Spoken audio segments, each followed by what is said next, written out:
আসসালামু আলাইকুম ওয়া রাহমাতুল্লাহি ওয়া বারাকাতুহু।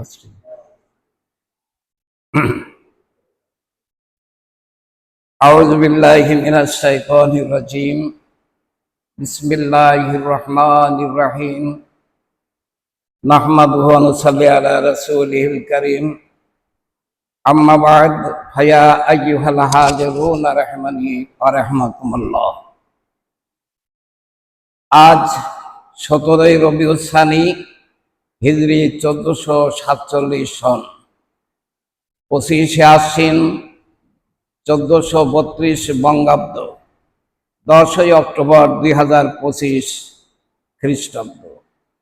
আজ পবিত্র রবিউল সানি চাঁদের তৃতীয় জুম্মা দিবস। আজকের তাফসীরের ধারাবাহিক আলোচনায় সূরাতুল বাকারার 283 এবং 284 নম্বর আয়াত আলোচনা করা হবে ইনশাআল্লাহ। قال الله تعالى في كلامه المجيد الفرقان الحميد بسم الله الرحمن الرحيم وإن كنتم على سفر ولم تجدوا كاتبا فرهان مقبوضا فإن آمن بعضكم بعضا فليؤدي الذي اؤتمن أمانته وليتق الله ربه ولا تكتموا الشهادة ومن يكتمها فإنه آثم قلبه الله بما تعملون عليم صدق الله। বলা হচ্ছে যে মুসলমানদের অনেক সময় এক জায়গায় থাকা সম্ভব হয় না। তো আমাদের একটা কাজ আছে, সেটাও আল্লাহর হুকুমে কুল সিরু ফিল আরদি, তোমরা আমার জমিনকে সফর করো, আমার পৃথিবী পরিভ্রমণ করো, পর্যটক হও। তো আমরা যখন সফরে থাকব, ওয়াইন কুনতুম আলা সাফারিন, যে সময় আমরা সফরে আছি কিন্তু টাকা প্রয়োজন, কর্জ নেওয়া দরকার হয়ে পড়েছে, আলাম তাজিদু কাতিবান, সেখানে কোনো রাইটার নেই, লেখক নাই। আমি যে লোন নেব, একজনের কাছ থেকে ধার নেব, কর্জে হাসানা নেব, কিন্তু কোনো রাইটার নেই, লিখতে পারে না। দ্বিতীয়ত লেখার কলমও নেই। 3 নাম্বার লেখার কাগজ নেই। এখন তাহলে আমি লোন গ্রহীতা, কর্জ নেনেওয়ালা আর একজন কর্জ দেনেওয়ালা, এখন কি করতে হবে? রেহানুন মাকবুদা, সেই সময়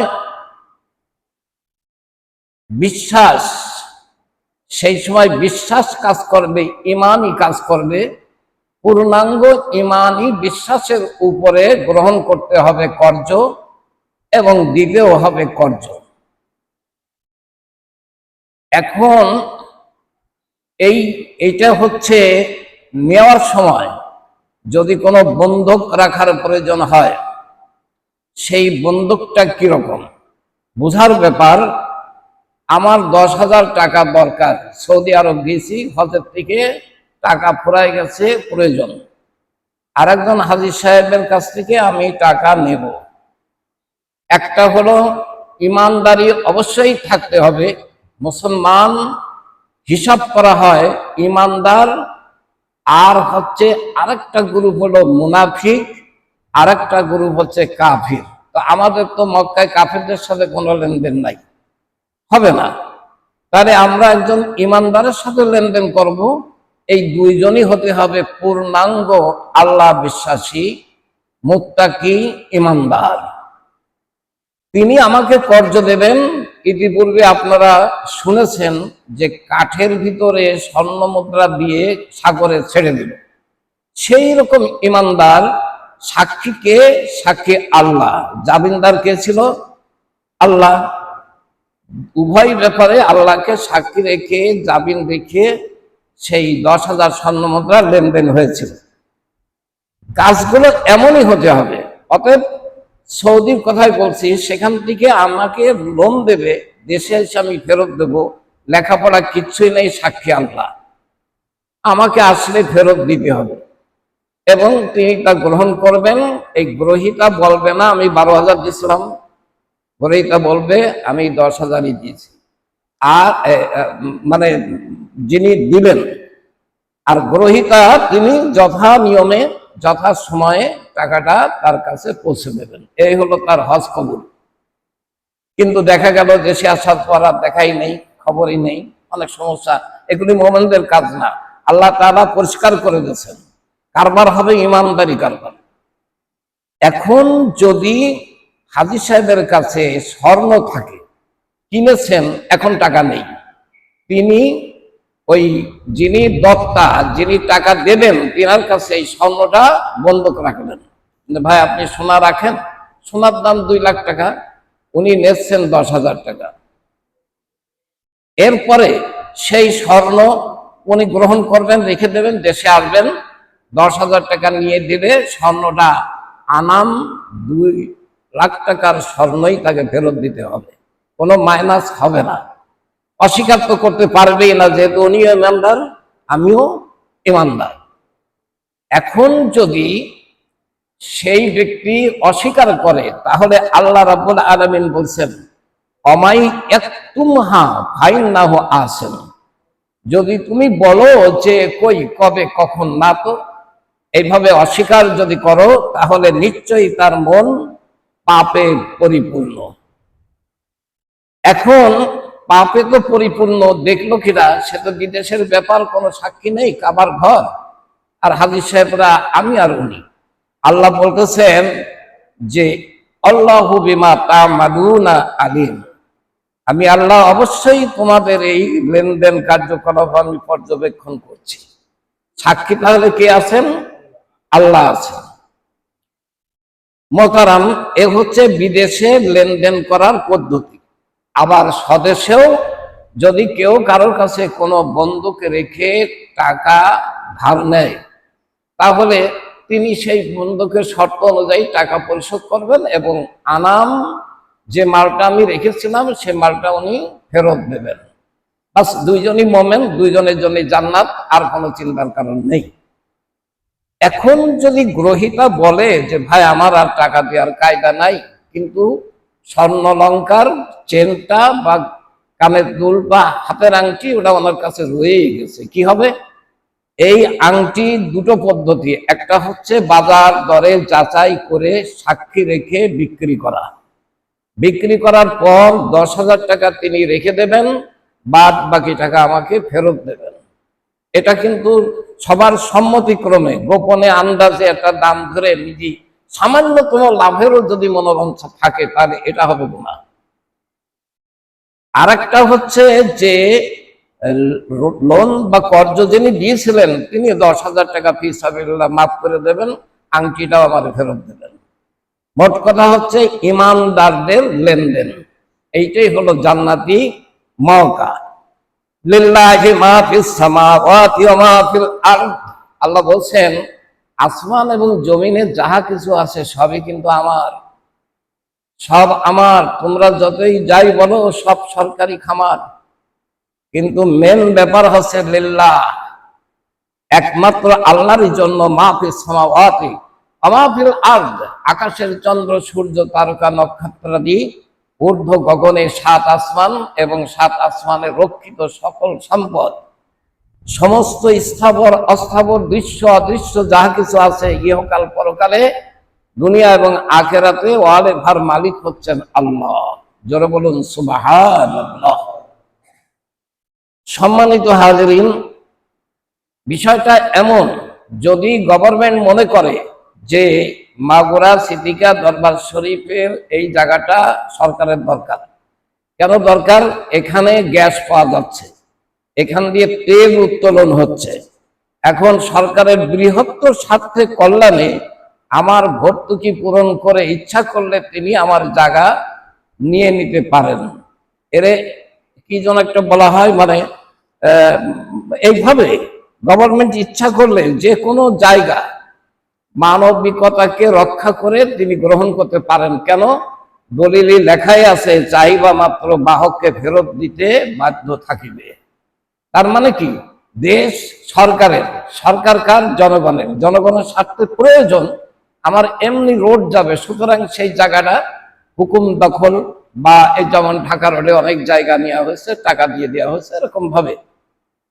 তো আল্লাহ বলতেছেন লিল্লাহি মা ফিস সামাওয়াতি ওয়া মা ফিল আরদ, যে যতই ঘর বাড়ি করো, দালান কোঠা করো, জায়গা জমি করো না কেন, মিল কল কারখানা, আসলে সব কিছুর মালিকানা হচ্ছে আমি আল্লাহর।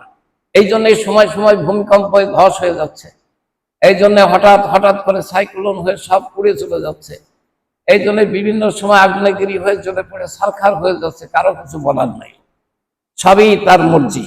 ওয়া ইন তুবদু মা ফি আনফুসিকুম। এখন আল্লাহ রাব্বুল আলামিন আয়াতে কারিমা নাযিল করলেন যে তোমাদের মনের মধ্যে যাহা কিছু আছে, আমাদের মনের মধ্যে যা আছে এটা আমরা নিয়ন্ত্রণ করতে পারি না। বিষয়টা খেয়াল করে শুনবেন। বান্দার অন্তরের মধ্যে যা উদয় হয় এটা নিয়ন্ত্রণ করার ক্যাপাসিটি আমাদের অনেকের নাই।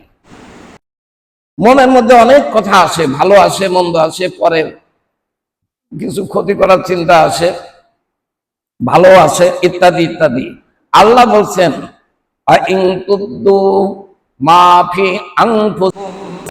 যাহা কিছু তোমার মনের মধ্যে উদয় হয়, যা কিছু মনের মধ্যে আসে, আও তুখফুহু ইউহাসিবকুম বিহিল্লাহ, তুমি যা জাহির করো, যা প্রকাশ্যে কাজ করতেছো, আও তুখফুহু, তোমার হৃদয়ের মধ্যে আছে গোপন, রব্বুল আলামিন বললেন ইউহাসিবকুম বিহিল্লাহ, তোমাদের সব কিছুকে আমি আল্লাহ পাকে হিসাব নেব।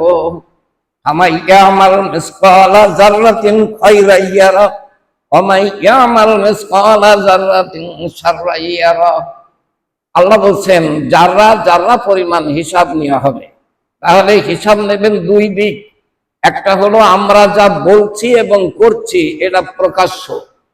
একজন যদি একটা বক্তৃতা দেয়, সে বক্তৃতা ধরে তার অ্যাকশন নেওয়া সম্ভব, আদালতে উঠানো যায়, সালিশে বসানো যায়, জরিমানা করা হয়, বেকসুর খালাস দেওয়া হয়। কিসের জন্য? উনি কিচ্ছু করেননি, উনি বলেছেন। এই বলার কারণে বিচার হবে সমাজে, রাষ্ট্রে, দুনিয়াতে এবং আল্লাহ পাকের কাছে। আর একটা বিচার হবে, সেটা হচ্ছে অন্তরের মধ্যে যে ষড়যন্ত্র, চক্রান্ত, যাহা কিছু করা হয়েছে, এরও বিচার হবে। এখন ফায়াগফিরু লিমান ইয়াশাউ ওয়া ইউআযযিবু মান ইয়াশাউ, আল্লাহ বলছেন তবে আমি আল্লাহ যারা ইচ্ছা মাফ করে দেব, যারে খুশি তাকে আমি সাজা শাস্তি দেব। আল্লাহু আলা কুল্লি শাইইন কাদির, আল্লাহ হচ্ছেন সব কিছুর উপরে ক্ষমতাবান। এই আয়াতে কারিমা যখন অবতীর্ণ হলো মদিনা মুনাওয়ারাতে, নাজিল হওয়ার পর কান্নার রোল উঠে গেল। হযরতে মুজাহিদ রাহমাতুল্লাহ বলেন, আমি ইবনে উমরের সঙ্গে বসা ছিলাম, এই সময় লিল্লাহি মা ফিস সামাওয়াতি ওয়া মা ফিল আরদ, এই আয়াতটা যখন নাজিল করা হলো, নাজিল হয়, এই আয়াতে কারিমা তেলাওয়াত করার পর উনি বলছেন আল্লাহর কসম, যদি আয়াত অনুযায়ী আমরা পাকড়াও হই তাহলে তো আমরা সব ধ্বংস হয়ে যাব। ইবনে উমর রাদিয়াল্লাহু তাআলা আনহু বলছেন, এই যে আয়াতটা নাজিল হলো যে মনের কথার বিচার হবে আর প্রকাশ্য কথা এবং কাজের বিচার হবে, তো প্রকাশ্য কথার কাজ নাই আমরা কন্ট্রোল করলাম, ইয়া রাসূলুল্লাহ সাল্লাল্লাহু আলাইহি ওয়াসাল্লাম আমাদের হৃদয়ের অবস্থা তো আমরা কন্ট্রোল করতে পারি না, এসে যায়, হয়ে যায়। এই জন্যে উনি এই ভয়াবহ দিক চিন্তা করে ইবনে উমর হাওমাও করে কাঁদতে লাগলেন। হযরতে মুজাহিদ রাহমাতুল্লাহ বলেন, এই কান্নাকাটির পরে আমি এবার উঠে যে হযরতে ইবনে আব্বাস রাদিয়াল্লাহু তাআলা দরবারে গেলাম। হযরতে ইবনে আব্বাস রাদিয়াল্লাহু তাআলা বলেন, আবু আব্দুর রহমানকে আল্লাহ তাআলা ক্ষমা করুন, আমার জীবনের কসম, যখন এই আয়াত নাজিল হয় তখন সব মুসলমানদের কান্নার রোল উঠে যায়। অথচ কোরআন, সেই কোরআন যে কোরআনের আয়াত মদিনায় অবতীর্ণ হওয়ার পর তারা কাঁদলো, আর আমরা এখানে পড়ে চলে যাচ্ছি, কোনো রকমই অনুভূতি আমাদের মধ্যে আসছে না। কেন কাঁদলেন তারা? কাঁদলেন এই জন্যে যে আল্লাহ যদি মনের ব্যাপারটাও ধরে শাস্তি দেন তাহলে তো আমাদের উপায় নাই। এবার বুখারী শরীফের হাদিসের মধ্যে আল্লাহ নবী রাসূলুল্লাহ সাল্লাল্লাহু আলাইহি সাল্লাম বলেন, আল্লাহ তাআলা বলেছেন, যখন আমার বান্দা কোনো পাপ কাজ করে ফেলে, কোনো পাপ যখন করে ফেলে, যখন পাপের কোনো ইচ্ছা মানে চিন্তা করেনি, মনে মনে চিন্তা করতেছে, সেই সময় ফেরেশতা তো দুইজন রাইটার, কিরামান কাতিবিন, দুইজনা ফেরেশতা, যিনি ডান কাঁধে আছেন ওনার কামই নেকি লেখা, আর বাম কাঁধে যিনি আছেন ওনার কাজই বদি লেখা। তখন বাম কাঁধের ফেরেশতা বা লিখবো, এটা লিখে ফেলি যেহেতু এসব বলতেছে। ডান কাঁধের ফেরেশতা বলে, থামো, অপেক্ষা করুন, যতক্ষণ সে বাস্তবায়িত না করবে ততক্ষণ পর্যন্ত লিখো না, দেখা যাক কি করে। এরপরে আল্লাহ পাকের বান্দা যখন মনের ভিতরে কোন রকম খারাপি আসে, ওই গুনাহটা আল্লাহ পাক তাকে লিখতে দেন না যতক্ষণ সে বাস্তবে সেই গুনার কাজটা পরিণত না করে। পক্ষান্তরে কোনো ব্যক্তি যদি নেক কাজের নিয়ত করে, ভালো কাজের নিয়ত মনে মনে করে, তাহলে মনের ব্যাপারটা হলো আল্লাহ রাব্বুল আলামিন তাকে একটা নেকি লেখায় দেয়। জোরে বলুন সুবহানাল্লাহ। সেই নেকিটা বাড়তে বাড়তে 10 থেকে 700 গুণ পর্যন্ত বৃদ্ধি করে দেওয়া হয় যদি আপনি মনে মনে একটা ভালো নিয়ত করেন। আজকে জুম্মার দিন একটা ভালো নিয়ত করলেন, আমি এটা করব, এটা করব, বাপ মার জন্যে, তারপরে গরিব মিসকিনের জন্যে, মসজিদ মাদ্রাসার জন্যে, ইসলামের জন্যে, ইত্যাদি ইত্যাদি ভালো নেক নিয়ত করেছেন। আল্লাহ বলছেন ওকে নেকি লেখায় দেওয়া হয়, কিন্তু খারাপ নিয়তের নেকি হল্ট করে দেওয়া হয়, স্টপ করে দেওয়া হয়। এবার যখন তিনি সেই নেক নিয়তটা বাস্তবে পরিণত করবেন, 700 গুণ পর্যন্ত তার সব বাড়ায় দেওয়া হবে। জোরে বলুন সুবহানাল্লাহ। আল্লাহ রাব্বুল আলামিন ফেরেশতাদেরকে নিষেধ করেন, ও ফেরেশতারা, আমার বান্দা তো এখনো কোনো অন্যায় কাজ করে নাই, ও শুধু বলেছে, ও শুধু প্রকাশ করেছে, কিন্তু সেটা তো বাস্তবায়িত হয় নাই। এরপরে বান্দা যদি কোনো অন্যায় করেও ফেলে, আল্লাহ রাব্বুল আলামিন তার দিকে মায়ার নজরে তাকায়। যদি সে কিনা একবার তওবা শরীফ পাঠ করে নেয়, যদি সে বলে, আয় আল্লাহ, আমি অন্যায় করে ফেলেছি, আমাকে আপনি ক্ষমা করে দেন, মহান আল্লাহ তাবারক ওয়া তাআলা তার ওই কৃত অপরাধকে মার্জনা করে রহমান রহিম নামের গৌরব অনুভব করেন। জোরে বলুন সুবহানাল্লাহ। কিন্তু মনে রাখবেন আয়াতটা কি, ভেতরে যদি কেউ খারাপ ধারণা পোষণ করে তাহলে এর জন্য তো বিচার হবে, কিন্তু সেই বিচারটা কাদের জন্য হবে? সেই বিচারটা হবে ওয়ালাকিন ইউআখিযুকুম বিমা কাসাবাত কুলুবুকুম। এই বিচারটা হবে মুনাফিকদের জন্য। যারা মুনাফিক, এই মুনাফিক মার্কা মানুষের অন্তরের ভিতরে ষড়যন্ত্র চক্রান্ত, এইগুলিকে কিয়ামতের ময়দানে সেদিন হিসাব করা হবে। কিন্তু ঈমানদারদের মনের কুপ্রবঞ্চনা, কুমন্ত্রণার কোনো হিসাব নেওয়া হবে না। তবে কিনা আল্লাহ রাব্বুল আলামিন ওই বান্দাদের সামনে মনের গোপন সেই সব কথাগুলো কাল রোজে মাহশরের ময়দানে জাহির করে দেবেন, প্রকাশ করবেন। দেখো দি, তুমি এইসব ভেবেছিলে না, এসব করছিলে না? বলছি আল্লাহ, বলে যাও, আমি আল্লাহ রাব্বুল আলামিন তোমার ওই গোপন ষড়যন্ত্রের কথা, চিন্তার কথা, কুমন্ত্রণার কথাটা আমি আল্লাহ তোমাকে ক্ষমা করে দিলাম, যেহেতু তুমি ওটা বাস্তবে পরিণত করো নাই। কিন্তু মুনাফিকদের ছাড়া হবে না, তাদের কিন্তু ঠিক ঠিকই বিচার করা হবে।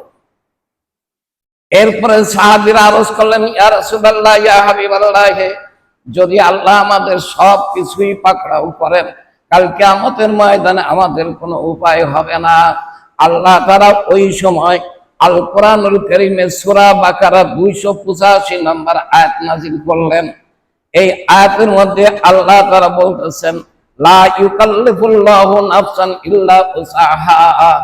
ও আমার বান্দা বান্দি, মনে রেখো আমি আল্লাহ পাক বড় দয়াশীল, বড় দয়াময়, বড় রহমদিল। তোমাদের উপরে আমি আল্লাহ এমন কোন বোঝা চাপাই দিই নাই যে বোঝাটা বহন করা তোমাদের জন্য কষ্টের হয়। সুবহানাল্লাহ বিহামদিহি। আগামী জুমায় সূরা বাকারার শেষ 2টি আয়াতের তরজমা ও তাফসীর করা হবে। পড়া থাকলো 285 এবং 286 নম্বর আয়াত। সকলে সুন্নত পড়ো।